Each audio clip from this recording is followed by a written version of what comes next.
All right, today I'm gonna show you how to make journals out of vintage fabric. And these are like a semi-soft cover. And I obviously haven't put my signature in there. So I have that one. And then this one I added some corners to it. And then this one I built in the ribbon to wrap around as I was making it.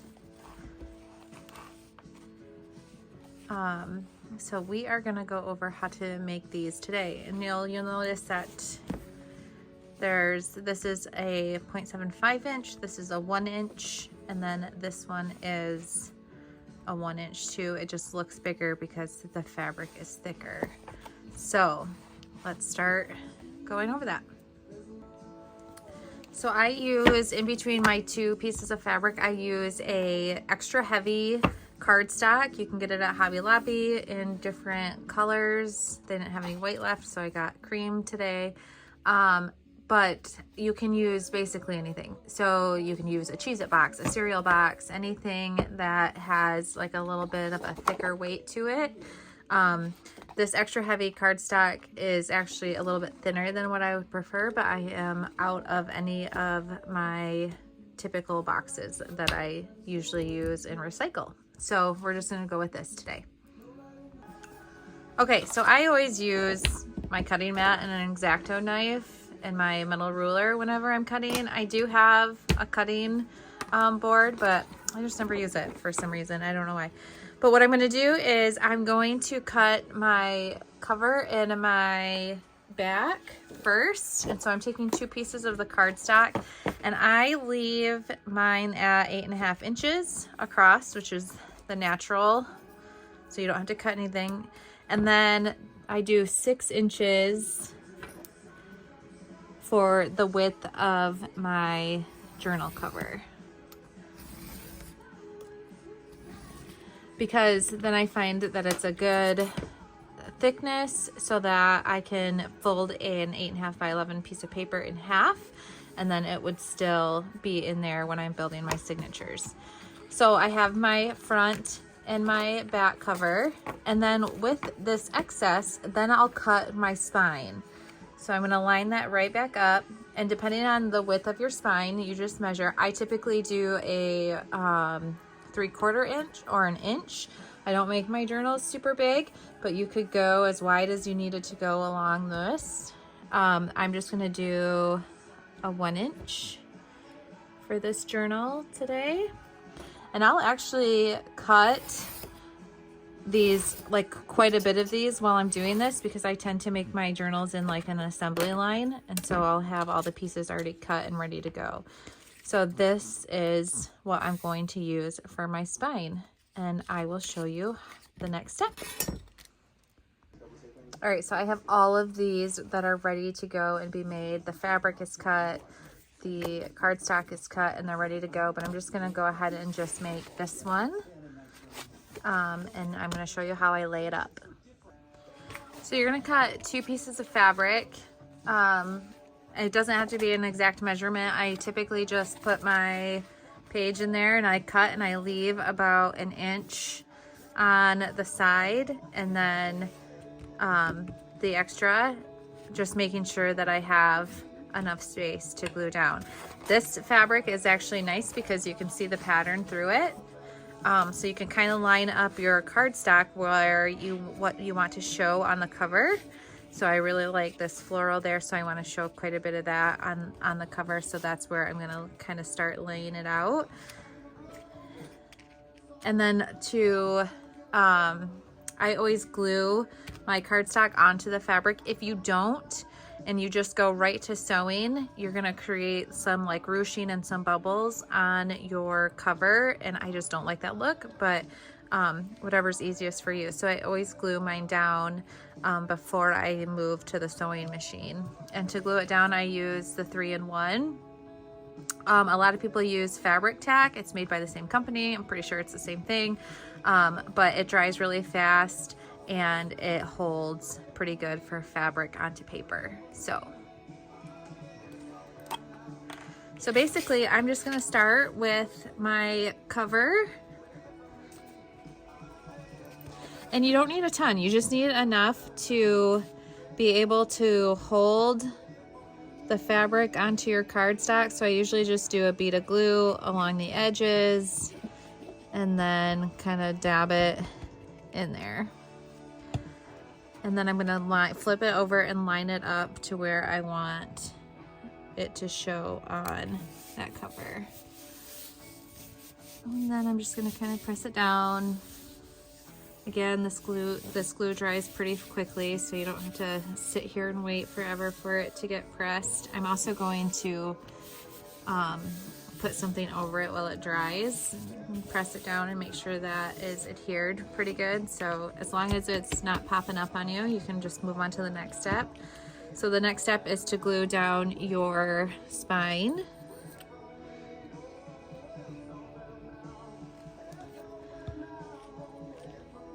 And then you want to leave a little bit of space in between your cover and your spine so that it folds easy. If you don't leave enough space in between the two, your journal is going to want to pop open all the time. You can, if that does happen, you can add a closure to your journal if you want, but leaving enough space is the easiest way to avoid that. And then next I'm going to go to the next one. Again, just a bead of glue along the edges. I know that some people worry about putting glue and then running it through your sewing machine. I don't have a super expensive sewing machine. It's strictly used for crafting like this. So I'm not too worried about ruining my machine. And then you just do the same thing and you kind of line that up and you're making sure you're going straight across. You've got the gap with the spine, and then you're gonna push that down.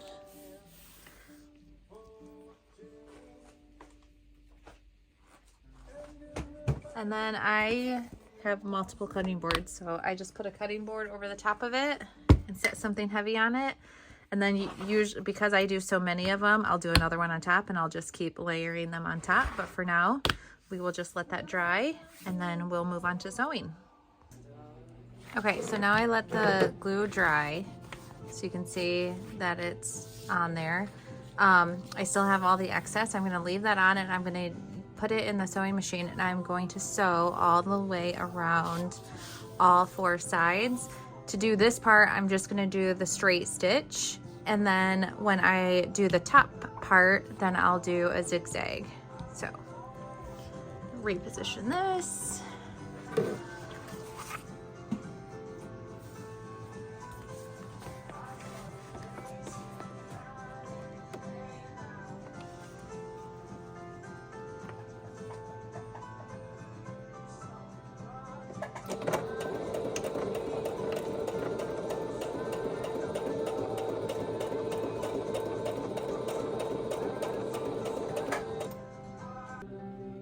Okay, so now I've stitched around all of the sides. I've cut the string off, and that is going to be my cover, just like that. The reason why you're stitching and you're not just gluing down and sandwiching the fabric and then just doing one stitch is because you need that guide to be able to tell you where your cardstock is when you're stitching. So that is how you create that guide. And now I'm gonna go and put glue all over the top of this and layer on the inside cover. So I'm back at the gluing station, and just like I did to glue that down, I'm going to use the 3-in-1 and then just go ahead and put glue on this side.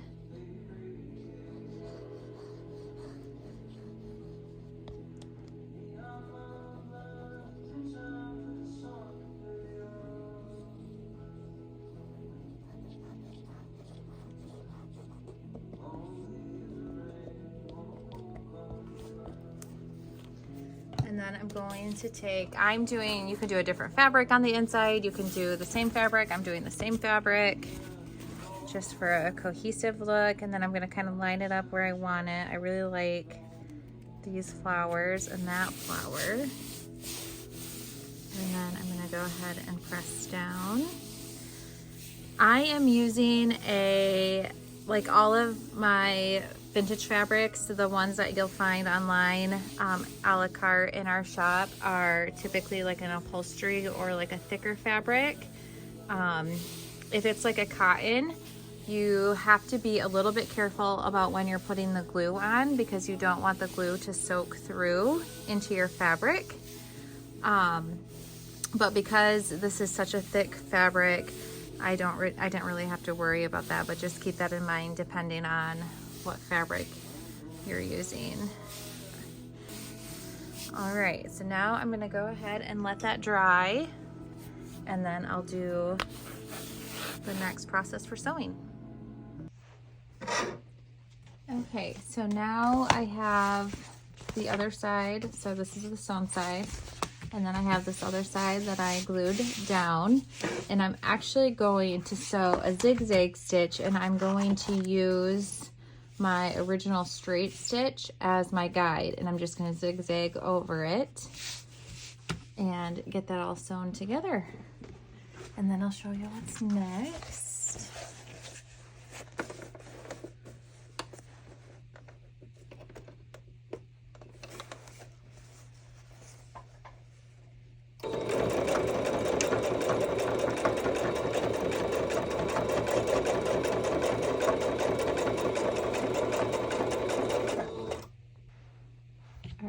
So now that I have that all sewn, I'm going to cut my strings off on both sides.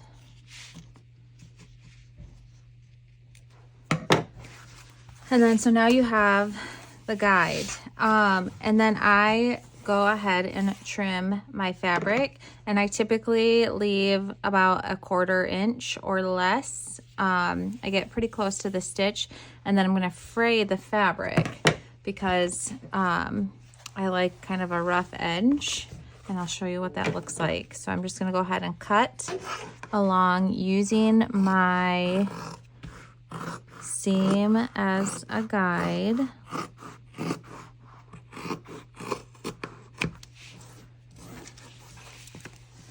And of course I save all my scraps.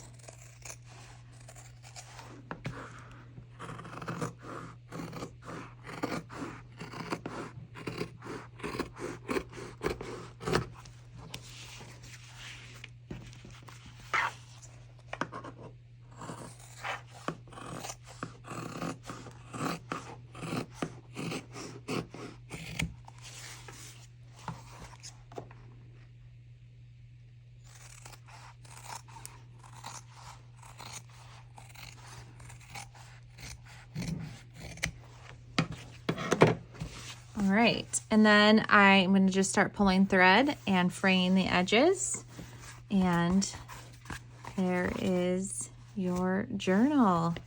And then you're going to add signatures. That one's super cute. You can also do, so then you can add a clasp here. You could sew in a ribbon in between. I prefer this style where it has the flap over. And in order to do the flap, all you do is add an additional piece when you're laying down. So you have your cover, your spine, your back, and then you have this curved cardstock piece when you're gluing everything down. And then I score it the same width as the spine. So my spine for this one was 3/4 inch. And so when I cut this piece, it was 3 inches wide, and then I scored it at 3/4 inch so that when I have my signatures in there, it will fold all nice, just like that. So I'll show you real quick what that looks like with that fold over edge, and it looks exactly like this.